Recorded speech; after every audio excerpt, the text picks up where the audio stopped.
ایک شخص تھا مدینۃ المنورہ میں، ایک عورت سے اس کی بات ہوئی تو اس نے کہا کہ تم میرے سے نکاح کر لو۔ اس خاتون نے کہا کہ میں تمہارے سے نکاح کر لیتی ہوں،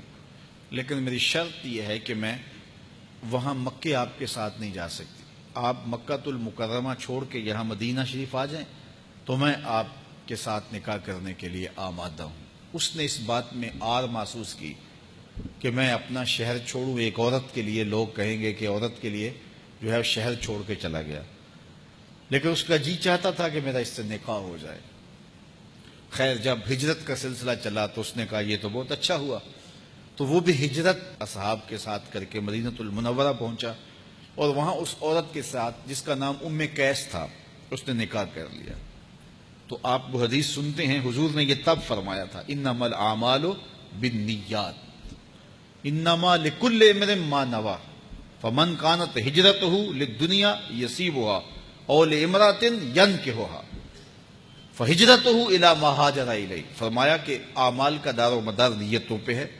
جس نے اللہ اس کے رسول کے لیے ہجرت کی اس کی ہجرت اللہ اور اس کے رسول کے لیے ہے، جس نے دنیا کے لیے کی اس کی ہجرت دنیا کے لیے، جس نے کسی عورت کے لیے ہجرت کی وہ اس سے نکاح کر لے گا۔ تو اس سے مراد وہ شخص تھا، تو اس نے نکاح کر لیا اور صحابہ سے چھیڑتے تھے، مہاجر ام قیس کہہ کے پکارتے تھے۔ تو اب اس نے ہجرت بھی کی، لیکن اس کی نیت میں یہ تھا کہ چلو میں اس سے نکاح بھی کر لوں گا۔ اب یہ بات ذہن میں رکھیے گا کہ نیت کا استحضار یہ بہت زیادہ ضروری ہے۔ یہ یہاں جو طلباء پڑھتے ہیں، اگر ان کی نیت ہو کہ چلو عالم بھی بن جائیں گے، عالم بنیں گے